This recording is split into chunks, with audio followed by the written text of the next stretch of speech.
Aleluia, graças a Deus, muito bom estar aqui, privilégio. E vamos ler o texto aqui em Isaías 64.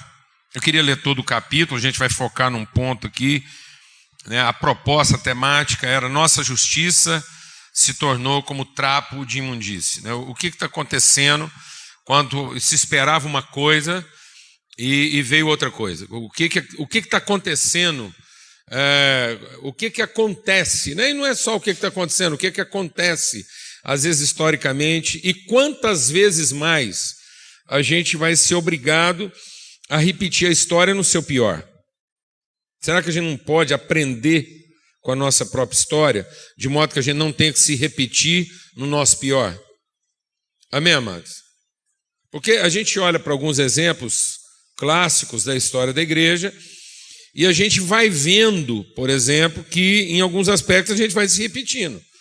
Isso fala da nossa imaturidade. Quando a gente começa a repetir coisas do nosso próprio passado, da nossa própria história, isso mostra a nossa falta de atenção. É um descuido.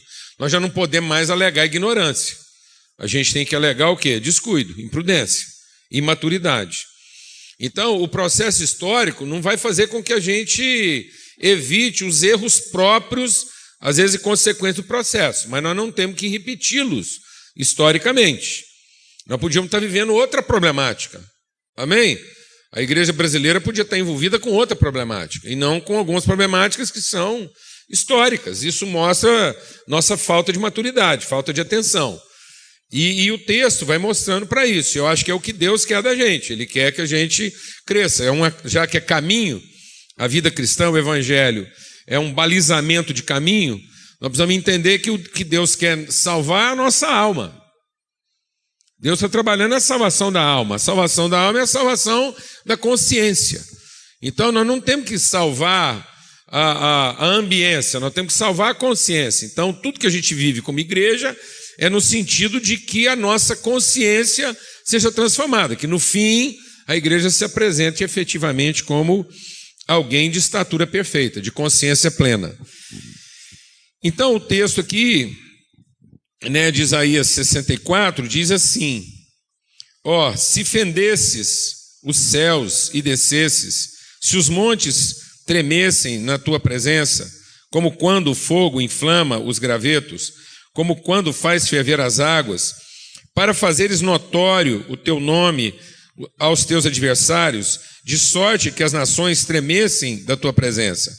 Quando fizestes coisas terríveis que não esperávamos, descestes, e os montes tremeram à tua presença. Porque desde a antiguidade não se ouviu, nem com o ouvido se percebeu, nem com os olhos se viu, Deus além de ti, que trabalha para aquele que nele espera. Sais ao encontro daquele que com alegria pratica justiça, daqueles que se lembram de ti nos teus caminhos. Eis que tiraste, porque pecamos.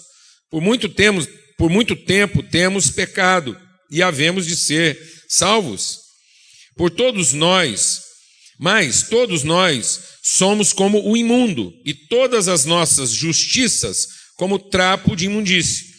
Todos nós murchamos como a folha, e as nossas iniquidades como um vento nos arrebatam. Já ninguém há que invoque o teu nome, que se desperte e que te detenha. Porque escondes de nós o rosto e nos consomes por causa das nossas iniquidades. Mas agora, ó Senhor, tu és nosso Pai. Nós somos o barro e tu o nosso oleiro, e todos nós obra das tuas mãos. Não te enfureças tanto, ó Senhor, nem perpetuamente te lembres da nossa iniquidade.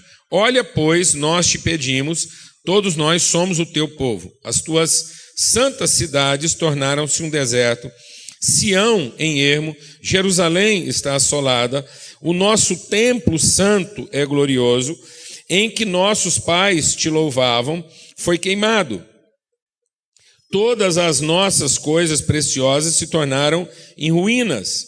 Conter-te-ias tu ainda, ó Senhor, sobre essas calamidades? Ficarias calado e nos afligirias sobremaneira? Amém. É interessante a gente observar uma coisa, que o texto,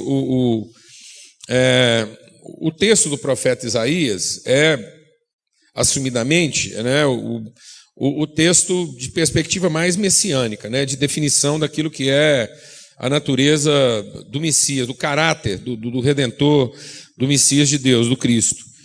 E é interessante, não que os outros profetas também não sejam, mas o texto de Isaías é o que se aplicou mais a trazer à luz aquilo que seriam os aspectos não perceptíveis do caráter do Messias.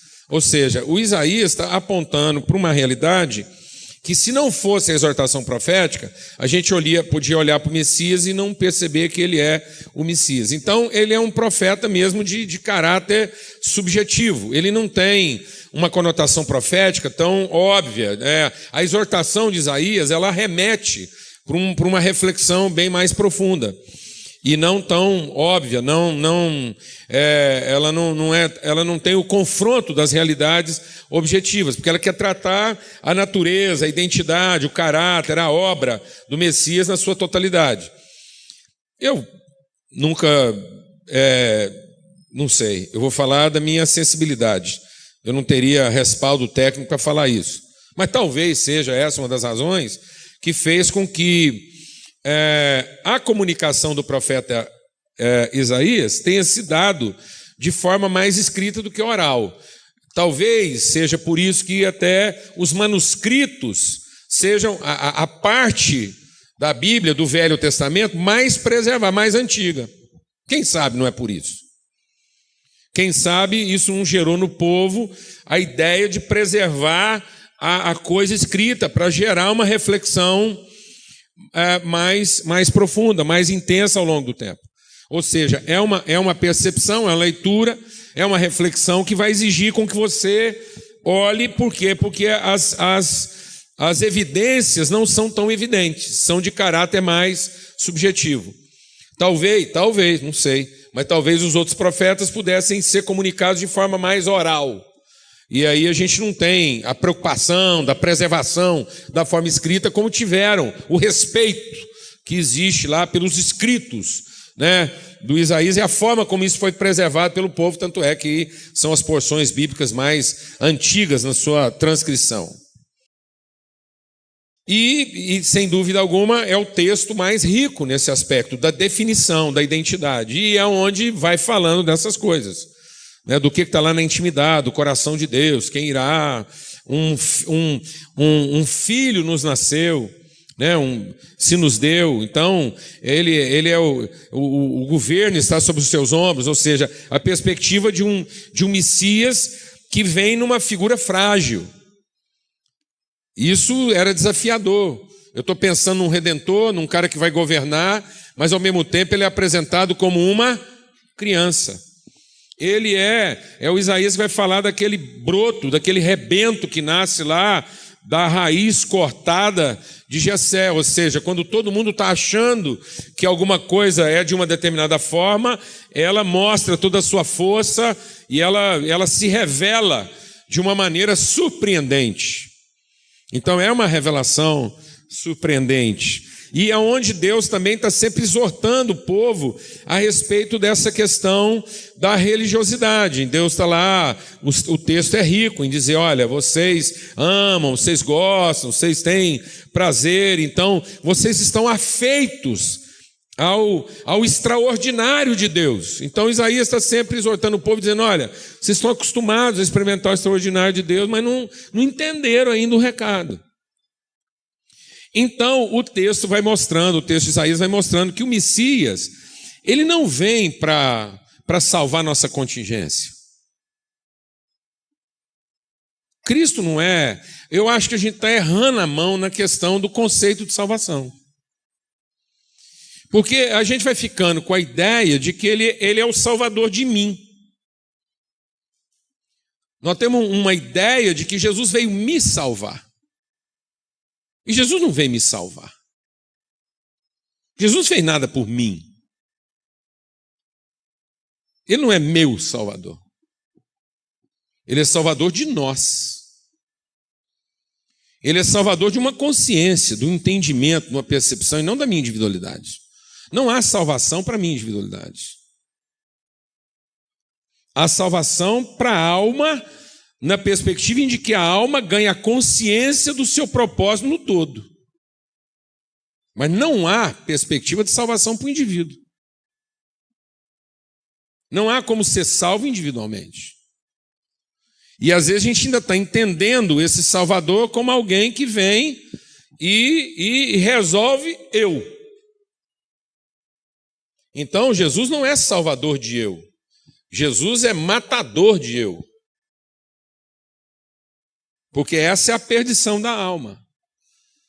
Então, ele tá sempre produzindo essa reflexão, porque nós estamos acostumados a pensar que o Deus é o salvador das individualidades.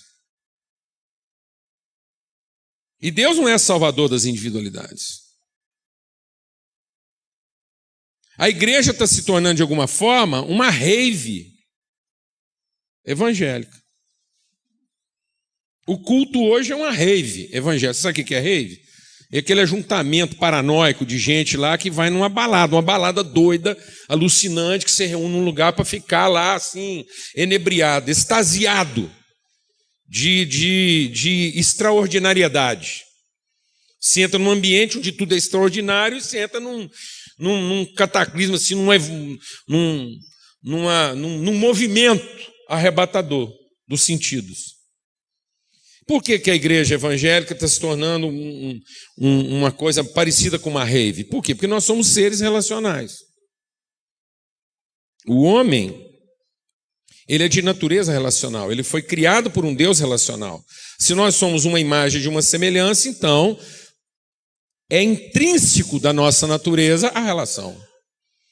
Quem nos criou não foi o Deus indivíduo, foi o Deus relação. Nós somos criados por um nós. Então, a nossa natureza só será redimida numa relação. Então, o ser humano ele nunca vai dar conta de ser pleno na individualidade. No entanto, na medida em que ele perdeu essa conexão com o propósito eterno de Deus, ele se tornou cada dia mais egoísta. Então, como é que eu vou resolver o problema de um homem que se torna cada dia mais amante de si mesmo, em que cada dia ele reconhece menos o próximo, mas cada vez mais precisa do próximo para ser feliz? Porque não tem jeito de ser feliz sozinho. É numa rave. Porque a rave é uma balada em que os indivíduos celebram a individualidade em conjunto. Que é o culto. O culto é a oportunidade de celebrar religiosamente a individualidade em comunidade. Alguém está entendendo o que eu estou falando ou não, mano?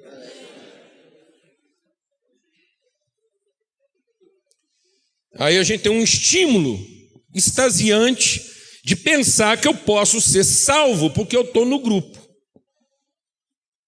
podendo continuar a ser eu mesmo, sem qualquer relação com o próximo. Então a gente perdeu a noção do Messias. A gente não consegue reconhecer o Messias na sua característica mais subjetiva. Que era o que vinha, é o que Deus está exortando, falando, vocês estão pensando a salvação na sua objetividade e não pensando a salvação no seu subjetivismo, naquilo que de fato justifica a salvação. Então a graça não é o favor que eu recebi na forma objetiva. A graça é a forma como eu fui transformado no meu aspecto subjetivo. Amém, amados? Aleluia. Por isso, o texto vai caminhando para esse enfrentamento.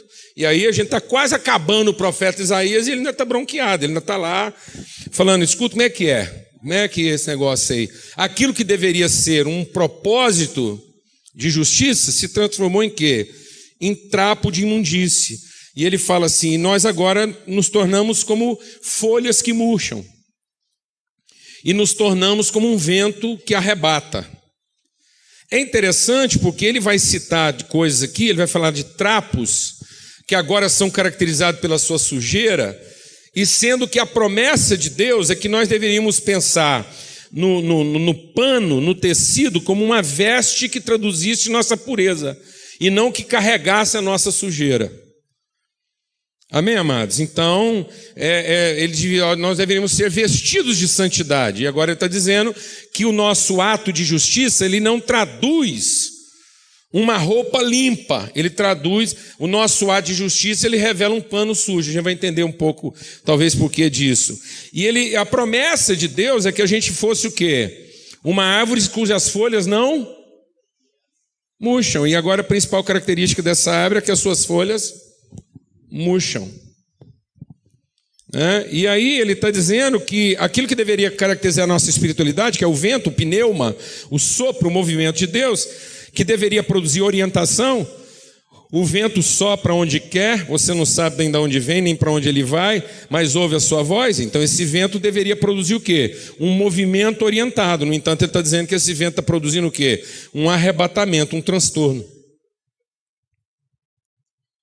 Então o vento que sopra hoje, em vez de orientar, transtorna, arrebata, tira os sentidos. Arrebatamento é a ausência de sentido, sendo que o vento era para dar o sentido. Então o vento sopraria para trazer o sentido. Agora não, o vento tira o sentido. A gente fica arrebatado, fora de si. Então o vento era para trazer o si de volta ao si, é para trazer uma harmonia. O vento era para que eu me harmonizasse entre aquilo que eu sou e aquilo que eu fui feito para ser. Então o vento seria a forma de eu ser harmonizado com o propósito eterno de Deus. Mas agora não, ele me distrai, ele me diverte. Então hoje a espiritualidade, o vento do Espírito é para produzir diversão evangélica. Sim ou não? Mas eu estou exagerando? Não. Então, na medida em que o Espírito Santo vem para produzir diversão evangélica, divertido é a mesma coisa de desviado.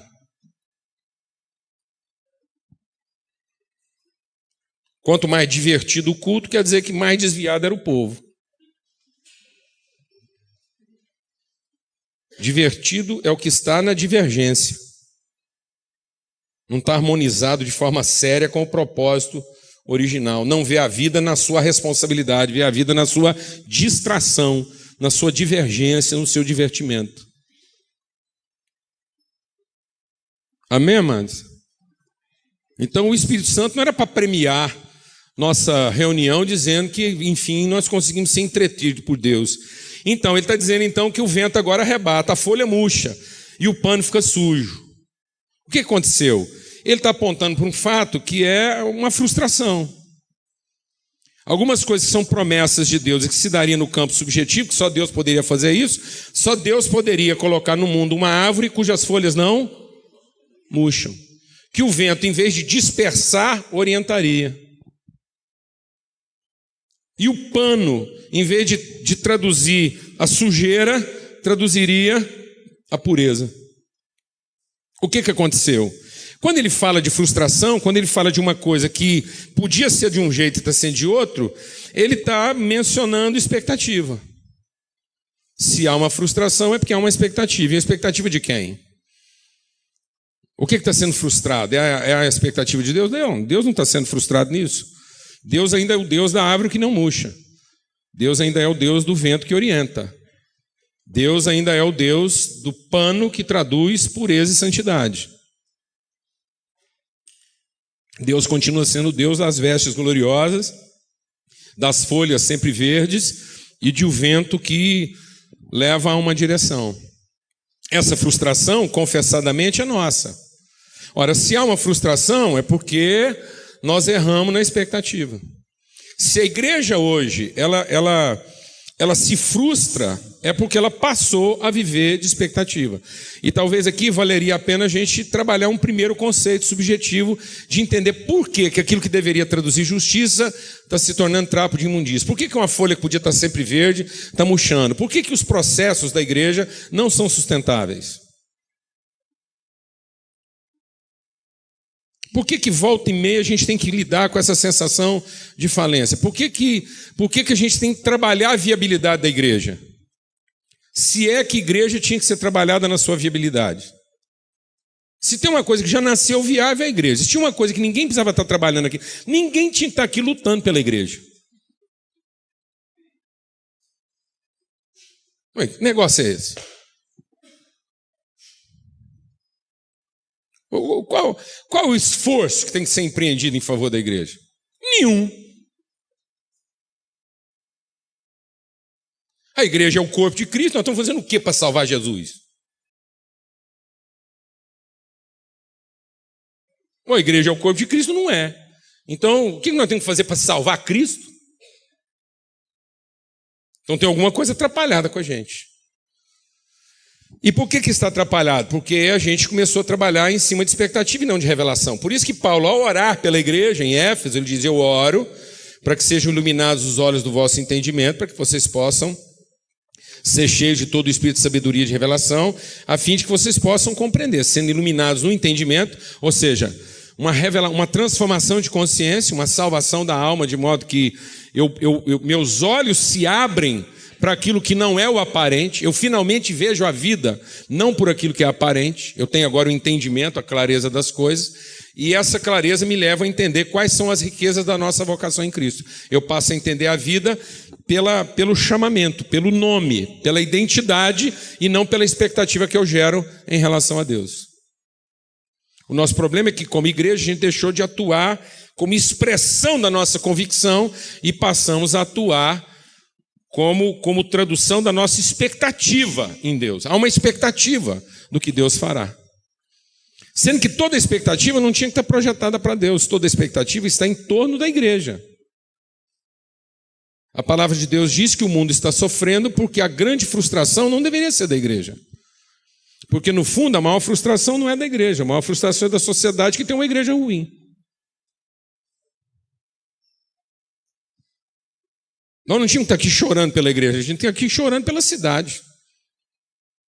Que ainda tem que conviver com a igreja ruim. Quem está entendendo o que eu estou falando aqui, mano?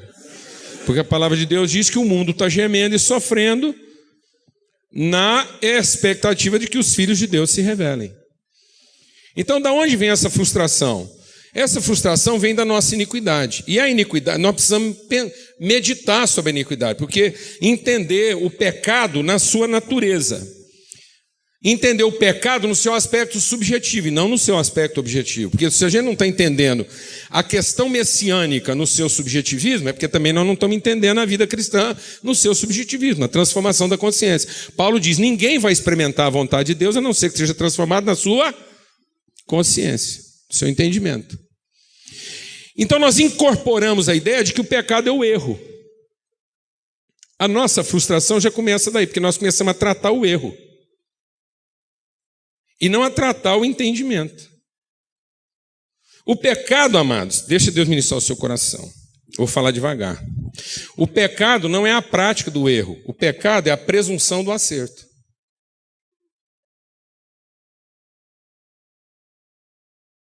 A gente não pecou porque fez a coisa errada. A gente pecou porque pensou que podia fazer a coisa certa. Então, se hoje há uma frustração, se hoje nós incorporamos a nossa própria frustração e a frustração da sociedade, é porque nós presumimos o acerto a nosso respeito.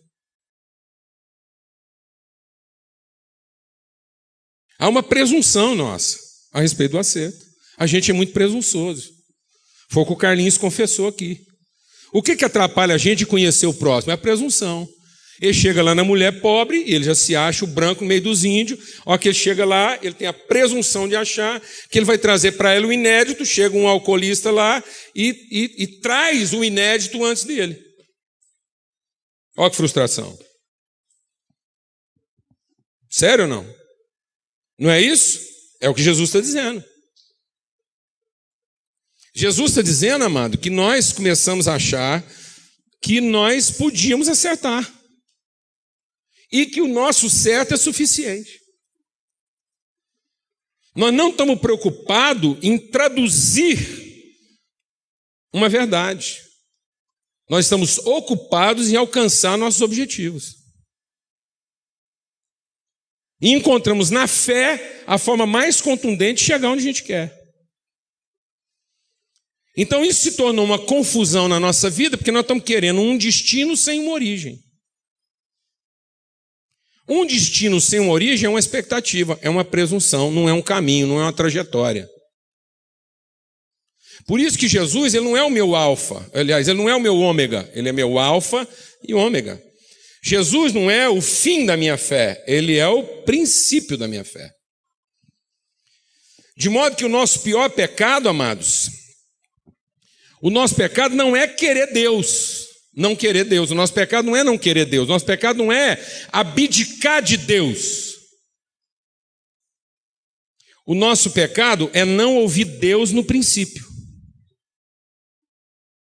O nosso pecado é pretender Deus no fim, sem ter Deus na origem.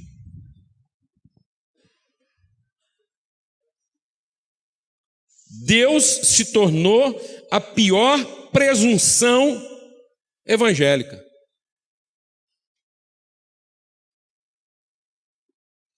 É a nossa ideia de querer ser santo. Vou te falar uma coisa. Deixa o Espírito de Deus ministrar o seu coração essa noite. Não tem jeito de uma pessoa ficar santa por ela mesma. Não tem jeito de carne virar espírito. Você entendeu isso? Ninguém aqui, por melhor que você faça, você vai virar santo. A gente é santo por uma ação divina. A ação de Deus nos santifica. E porque Deus me santificou numa ação, eu posso ter um testemunho santo. Então eu não faço uma coisa para ser santo, não tem jeito. Não tem jeito de uma coisa que não presta, pensar uma coisa que presta. Você entendeu isso ou não? Não tem jeito de uma coisa ruim querer virar uma coisa boa. Você entendeu isso ou não? Quando uma coisa ruim está querendo virar uma coisa boa, ela está querendo virar uma coisa boa com a má intenção. Então ela está querendo ficar uma coisa pior ainda.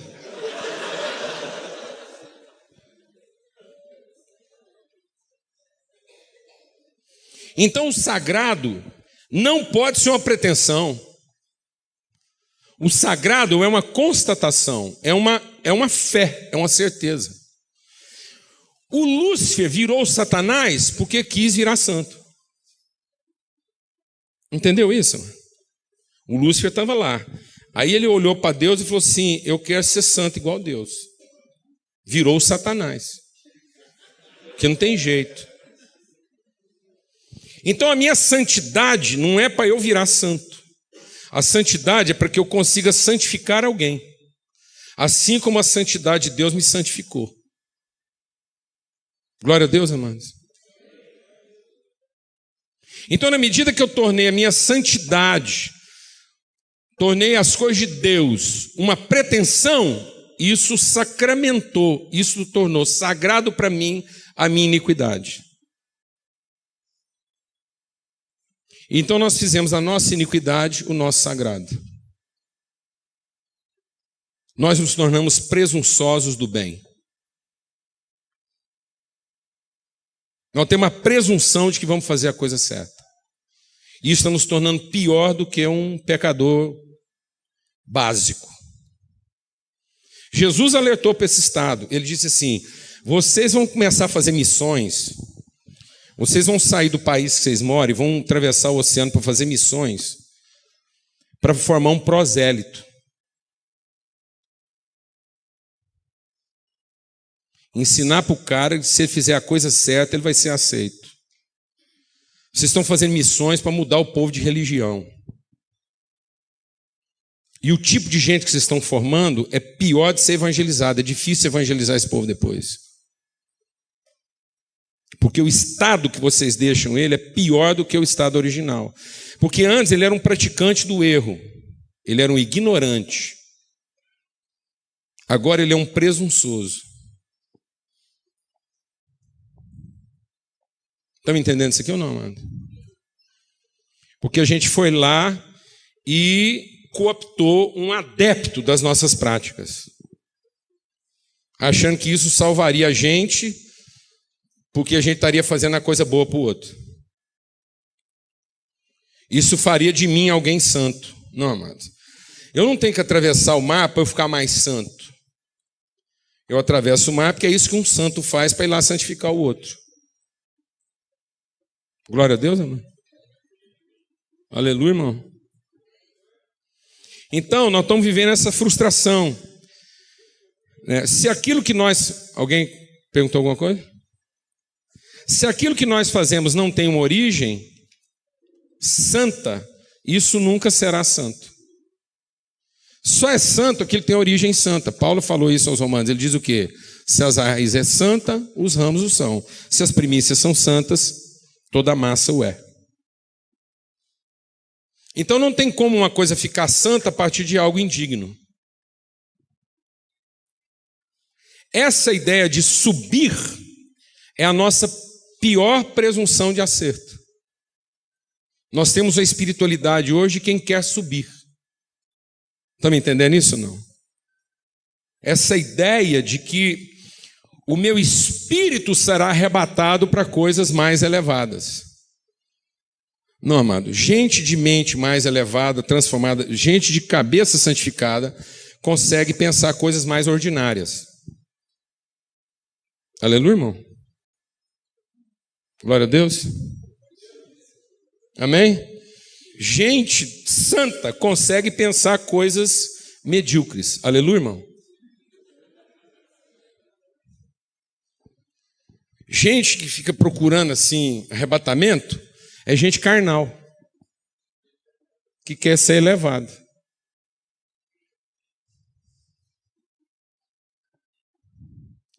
Gente de espírito nobre, elevado e santo consegue prestar atenção em coisas o quê? Ordinárias, corriqueiras, medíocres, coisas que ninguém quer dar atenção. Então, onde foi que nós perdemos a nossa sensibilidade? Na nossa ideia de que santidade é feita a partir da limpeza que a gente faz. Quando a gente pensa que santidade é a higienização que nós fazemos da nossa própria vida, o que sobra, amado? Um pano sujo. Então, nossa ideia de justiça está criando um monte de trapo que imundo, porque a nossa ideia de justiça é sair limpando a sujeira. Então, o que vai sobrar para nós, irmão? Está vendo? A nossa ideia de santidade está produzindo um amontoado de pano que sujo, porque ninguém está vestido de beleza. Agora nós estamos vestidos de quê? De imundícia, porque é só disso que a gente fala, é só isso que a gente quer tratar. A gente já pega um cara e quer fazer nele o quê? Uma faxina de coisa ruim. O que vai sobrar disso, mano? Em vez da gente pegar um cara e tentar encontrar nele os sinais de virtude que lá existem, não. Nós queremos ir lá e fazer a faxina da desgraça. Quem está entendendo isso aqui, mano? Sendo que evangelizar essa pessoa não é gerar nele um sentimento de culpa pela desgraça aparente em que ele está. A evangelização seria para resgatar nele o resto de virtude e de sinal de Deus que sobrou lá. Então evangelizar seria santificá-lo. E santificá-lo seria identificar nele os sinais de santidade remanescente que lá existem. Glória a Deus, amado. E trabalhar para que isso que florescesse. Mas não, a gente já chega lá querendo fazer a faxina. Quando você faz a faxina, só sobrou um tanto de pano o quê? Sujo. É só de sujeira que a gente fala. A gente olha as pessoas tentando torná-las santas e não convencê-las de que elas são santas. À luz da palavra de Deus. Então nós temos que entender a coisa pela sua origem. Ora, o cara é santo porque eu consigo ter dele uma visão subjetiva que ele não tem de si próprio, porque eu conheço a sua origem, eu conheço o seu Criador, eu sei de que mão ele foi feito, eu sei de que substância ele foi gerado. O evangelho é para eu devolver a esse cara a lucidez a quem se perdeu. Glória a Deus, irmão. Eu vim trazer a boa notícia a seu respeito. Eu conheço a sua origem. Você está nessa desgraça porque você não conhece a sua origem, mas não. A gente vai lá e piora a situação nele porque gera nele uma expectativa de acerto. Agora ele ficou desgraçado, porque agora ele não é só ignorante, ele é mal informado. Porque ele consegue ter de si uma perspectiva irreal. E vai passar o resto da vida limpando as suas sujeiras, em lugar de trabalhar as suas virtudes. Não suas, mas as virtudes de Deus que estão plantadas lá e que são reveladas pelo Espírito que é santo. Então aí nós teríamos uma fé com origem. Se nós temos uma fé com origem, nós temos uma fé com destino. Uma fé sem origem, que pretende um destino, é uma expectativa. É uma presunção que vai gerar uma frustração. O pecado não está em colocar Deus no fim. Melhor, o pecado está em colocar Deus no fim e removê-lo da origem. O pecado está em querer subir para o céu. O nosso pior pecado é querer subir para o céu. Esse é o pior pecado da igreja hoje. É querer ir para o céu. Quem vai para o céu, mano? Céu não é lugar para ir, mano. Aleluia, irmão? Aleluia, irmão? Quem vai para o céu?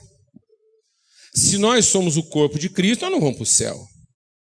Jesus não foi para o céu. Ele voltou para o céu. Ele é o que subiu, porque ele é primeiro que de lá desceu. Ele é o que subiu, porque ele de lá desceu. Então o céu não é um lugar que você vai, é um lugar para onde você volta.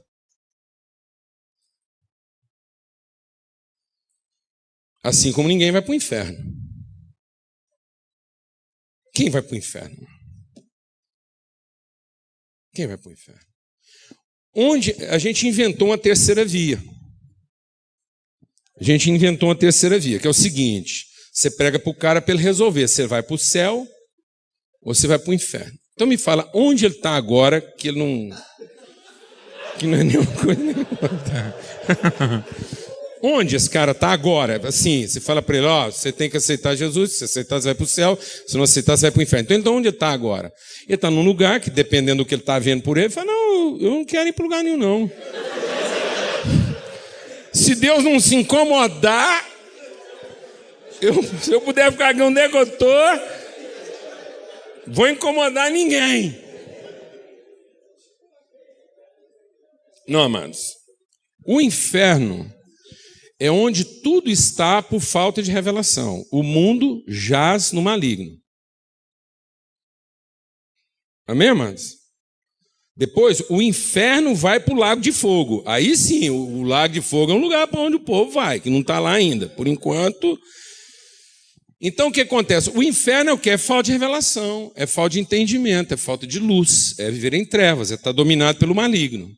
Então, a pessoa não vai para lá, ela está lá. Ela é tirada de lá à medida que ela vê a luz. Então, quando ela é alcançada pelo Evangelho, ela vê a luz, ela sai dessa realidade infernal. Ela sai do domínio da morte, ela sai da escravidão do pecado e da morte. Glória a Deus, amado, porque ela viu a luz. Aleluia! Por isso que as portas do inferno não prevalecerão contra a igreja. A igreja está lá, estava lá dentro do inferno, sem luz, por isso que ela está dentro do inferno, veio a luz, a igreja falou, gente, isso aqui não é meu lugar, saiu de lá, as portas não resistiram. E agora a igreja volta para lá para buscar quem está lá dentro e não é de lá também, amém? Então na porta do inferno fica esse trânsito de cristão entrando e saindo toda hora, os demônios tudo louco, saber o que faz, é uns saindo, outros entrando. Eu tenho dó dos porteiros do inferno, que não tem controle um negócio desse. Mas não tem gente indo para o inferno, tem gente indo ir lá para buscar os que estão lá e tirar de lá. As portas não vencem. Glória a Deus, irmão. Amém? Então todo cristão verdadeiro, ele não tinha que estar pensando em ir para o céu. Todo cristão verdadeiro tinha que estar pensando em ir para onde?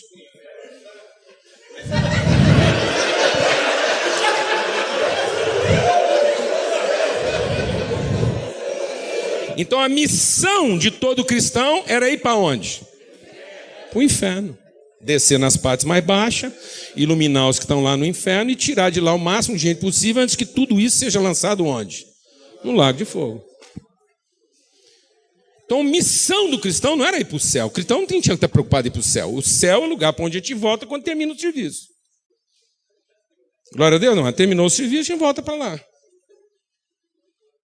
Amém?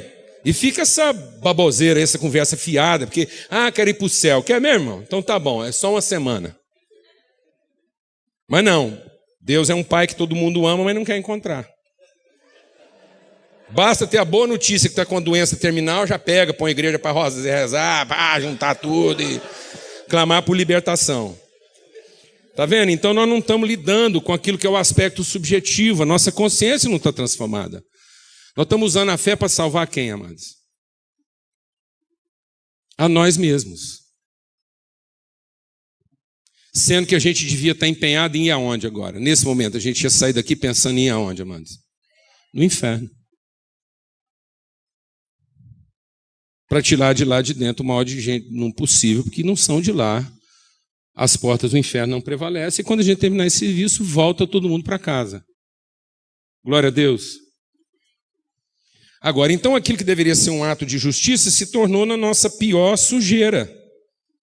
Porque isso está revelando o quê? A nossa imundície, está gerando uma frustração. Porque nós não estamos tendo esse entendimento de natureza e propósito.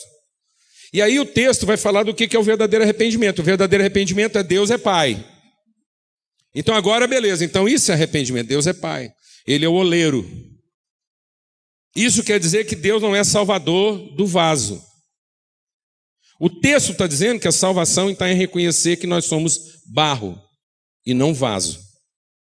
Igreja é uma olaria, não é assistência técnica de vaso.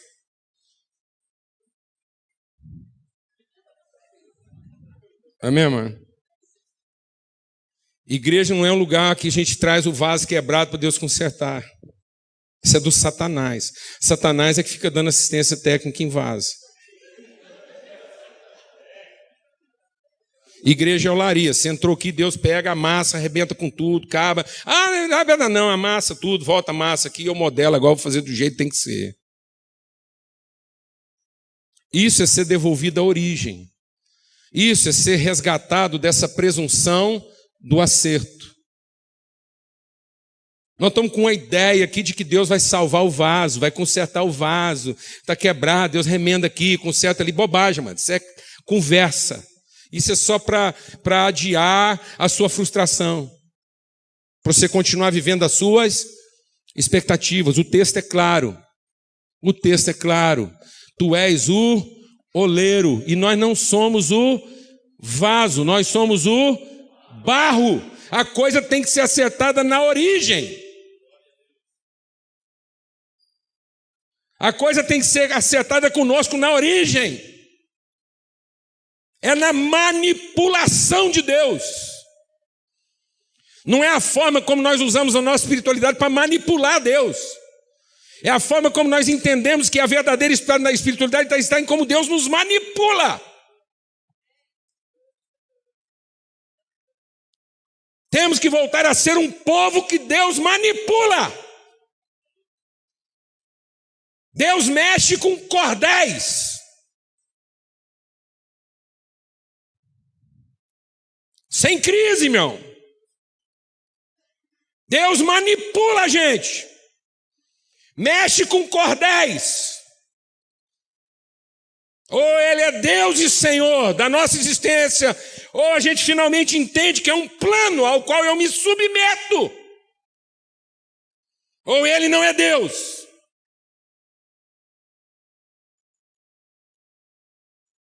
Essa coisa de preservar nossa própria vontade está deixando todo mundo louco. Achando que Deus tem que satisfazer a expectativa de uma centena de pessoas. Harmonizar desejos espúrios, mal formados, egoístas. É aqui que está o arrependimento. Deus, Tu és o oleiro e nós somos o barro. O Senhor é Pai e nós somos filhos da Sua vontade. Faça-se em mim a tua vontade. Estou aqui para cumprir o teu propósito. Aleluia. Aí nós vamos trazer luz. Amém, amados? Porque a coisa vai estar devolvida o quê? O seu propósito original. E a gente vai ter uma relação verdadeira, uma relação autêntica entre o que se vê e o que de fato é. Porque nós, como igreja, nós preservamos a forma dinâmica, mas nós corrompemos a essência. Eu queria concluir, eu sei que o tempo está avançado, usando uma figura. Para a gente entender, a igreja não deveria ser caracterizada pela forma como ela funciona. A igreja só é igreja se de fato ela é caracterizada pela forma como ela se movimenta e não como ela funciona. A igreja tem que ser caracterizada pelo deslocamento que ela gera na história, em termos de revelação, de consciência. A igreja não é uma coisa que tem que ser mantida funcionando para resolver as questões temporais humanas. A igreja tem que cumprir o seu movimento na história para que ela possa iluminar o entendimento do homem, para que no fim de tudo a alma humana seja salva. Para que a alma humana seja formada na sua plenitude. Para que o conhecimento de Deus se revele ao homem. Então a igreja não era para produzir experiência. A igreja é para produzir vivência.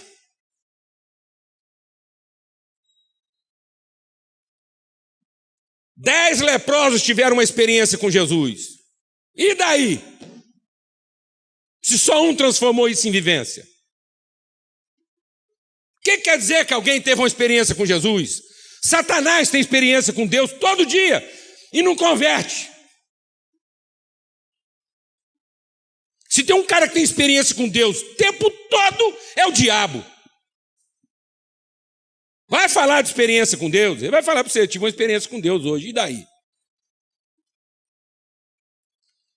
Sua consciência não é formada.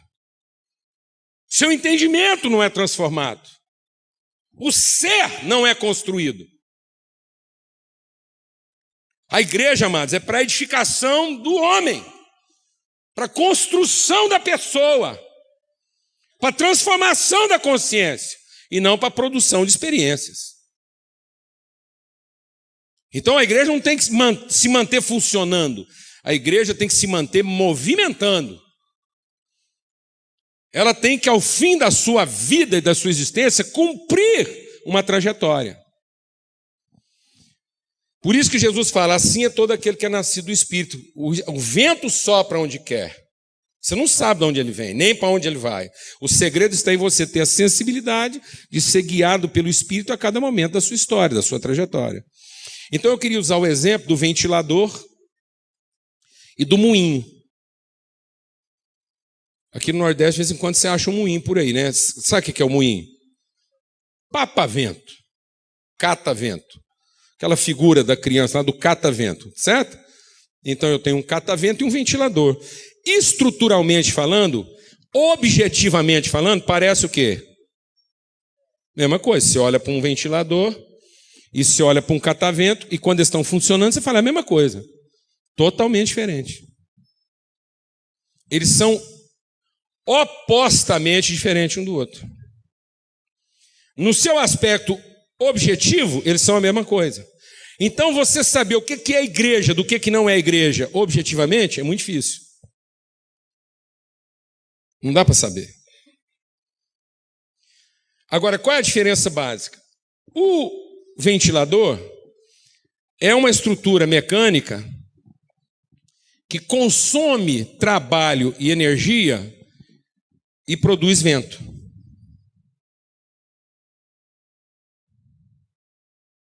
Então, o ventilador é uma estrutura de consumo de energia e trabalho para produzir vento.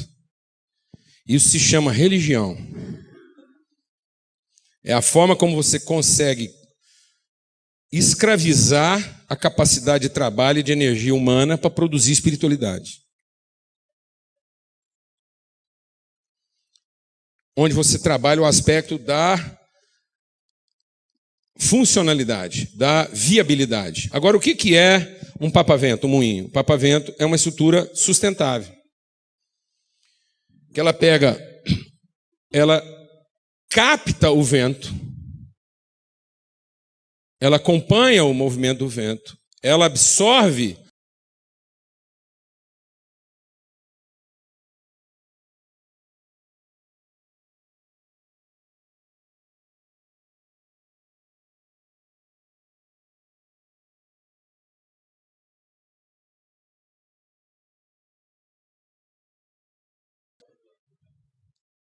nós estamos ocupando a capacidade de trabalho e energia das pessoas. Nós estamos consumindo as pessoas na sua capacidade de energia e trabalho. Para produzir o quê, amado? Esse vento que nós estamos produzindo, que você sabe exatamente que hora que ele começa e para onde que ele aponta, isso é do Satanás, amados. Isso não é o movimento do Espírito Santo. Um vento que você sabe exatamente aonde ele começa e para onde ele tem que ir, para onde se aponta ele, isso é vento de ventilador, amados. Isso não é vento do Espírito. Você entendeu isso, irmão? Você entendeu a implicação espiritual disso? Se eu estou conseguindo montar uma reunião, se eu tenho uma estrutura religiosa que sabe determinar exatamente que hora que começa o movimento do Espírito e para onde que ele aponta, isso já há muito tempo deixou de ser igreja.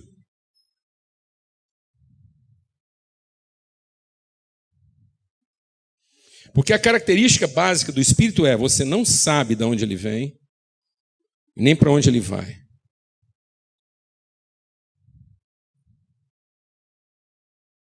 Reunião espiritual, mano, não é um povo falando tudo que quer, do jeito que quer, cantando o que quer, e que termina numa grande movimentação do Espírito Santo. Reunião de igreja não é uma coisa que nós montamos e que termina numa ventania. Reunião de igreja é um trem que começa numa ventania e termina com todos nós falando em várias línguas aquilo que Deus quer que a gente fala. Reunião de igreja não é para que Deus nos ouça e mova o Espírito. Reunião de igreja é para que o Espírito se mova, a gente ouça Deus e aí a gente vai trabalhar e gerar energia conforme a orientação do Espírito Santo. Estão me entendendo isso ou não, mano? Então tem alguma coisa invertida aí na vida da gente. Em algum lugar da nossa vida nós invertemos isso. Então aquilo que deveria ser testemunho de justiça está se tornando uma coisa o quê? Suja. Porque a ação está correta, mas o motivo é ruim. E Deus alertou isso lá em Isaías. Ele diz: vocês continuam com práticas elogiáveis, mas o problema é que tudo que vocês continuam fazendo, ler Bíblia, cantar, reunir, orar, fazer campanha de jejum, tudo que vocês continuam fazendo, cada vez mais vocês estão fazendo para ter poder uns sobre os outros. E fazem isso buscando o seu próprio interesse. Então, na sua funcionalidade, parece uma coisa, mas se tornou outra.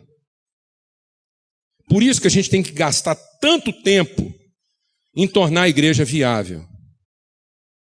O que está acabando com você no ministério, mano? O que te deixa ansioso? São os problemas da cidade, mano? Ou o futuro da sua congregação? Seja honesto.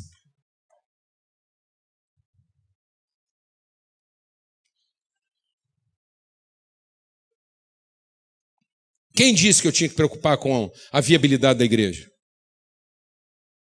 Quem disse que eu tenho que continuar usando os outros, o dinheiro que eles têm, o recurso que eles têm, a capacidade que eles têm de trabalho para continuar mantendo o ventilador ligado? Para ter vento no final do culto? Por que nós não somos uma estrutura simples, tão suave, que é capaz de captar qualquer movimento do Espírito e transformar isso em trabalho e energia? Por que nós transformamos a igreja numa coisa motopropulsionada?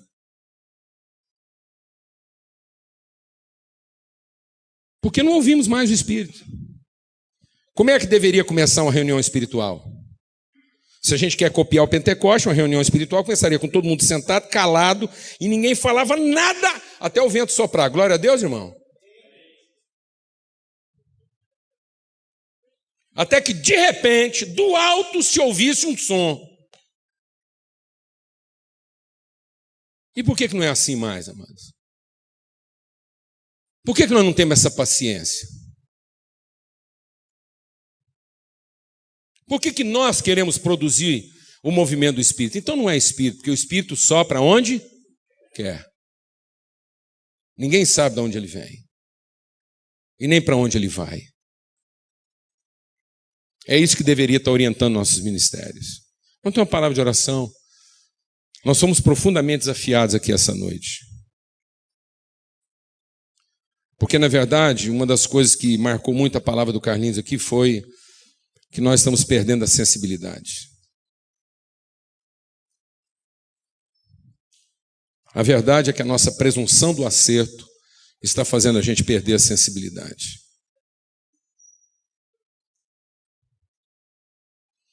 A gente anda achando, amados, que sinceridade é tudo. E sinceridade é o mínimo. Um homem que agride o outro que está com raiva só fez isso porque está sendo sincero.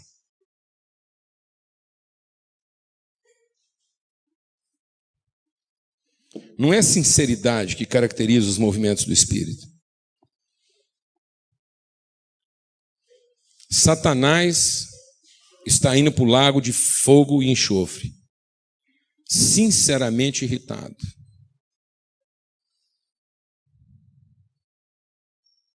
Ele encontra motivos para a sua irritação. E por que ele está nessa situação desgraçada? Porque ele perdeu a sensibilidade. Uma igreja que corre o risco de perder sua sensibilidade pela presunção do acerto. E aí nossos panos que deveriam falar de pureza, de glória, de santidade, começam a falar de sujeira. Nós usamos a nossa santidade para esfregar a sujeira do mundo na cara dele.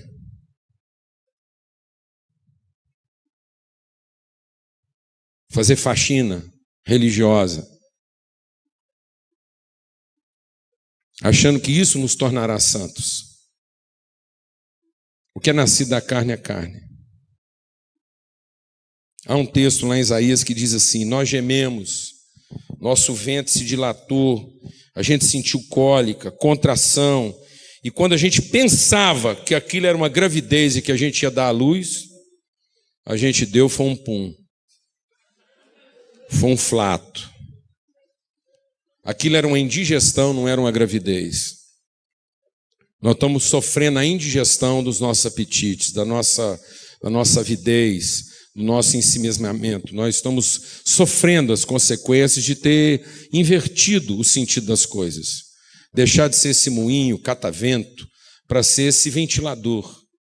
A forma como nós escravizamos as pessoas nas suas capacidades, nas suas vocações, nas suas competências, consumimos a energia delas para produzir espiritualismo.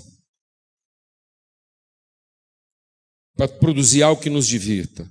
Para produzir uma ventania no fim. Não, amados, o vento sopra, aonde quer. Está soprando. Quem vai ouvir a sua voz? Quem se levanta hoje para ouvir a voz do Espírito? Para ser sensível àquilo que Deus quer dizer às igrejas. Não é o que as igrejas querem dizer a Deus. Não é o que a sua igreja tem para dizer para Deus. Não é o que você gostaria que o seu ministério fosse.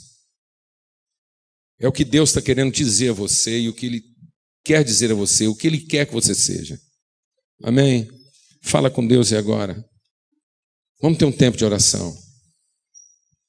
Aproveitar esse final de tempo aí, e orar e clamar mesmo. Suplicar por sensibilidade, por quebrantamento. O texto de hoje nos exorta a quebrantamento. Que você possa dizer para Deus e agora: Deus, eu quero ser barro na sua mão. Eu não quero trazer para o Senhor um vaso. Eu não quero pedir que o Senhor dê manutenção nas coisas que não estão funcionando na minha igreja. Eu não quero uma igreja que funcione.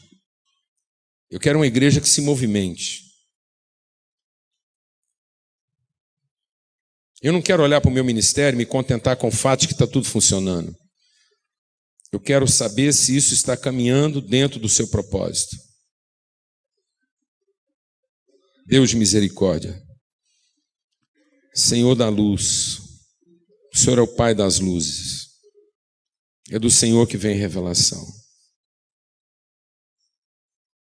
Nós clamamos. Nós somos o barro, tu és o oleiro. O Senhor é o Pai. Nós nos arrependemos, Senhor, da nossa presunção de acerto. Nós estamos transformando uma coisa bonita numa coisa suja. Numa coisa que salienta os erros e as faltas e as culpas, em lugar de salientar a virtude. Senhor, nós estamos envelhecendo.